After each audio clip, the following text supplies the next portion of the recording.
فاغفر لنا ذنوبنا وكفر عنا سيئاتنا وتوفنا مع الأبرار رب ارحمهما كما ربياني صغيرا رب ارحمهما كما রব্বায়ানি সগীরা।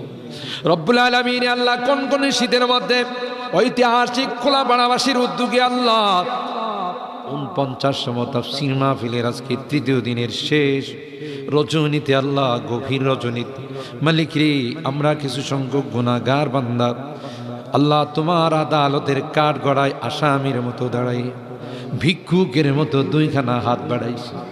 এ মালিক মেহেরবানি করে আমাদের জিন্দেগির গুনাহগুলো মাফ করে ও রব্বে করিম তুমি তাকাইয়া দেখো।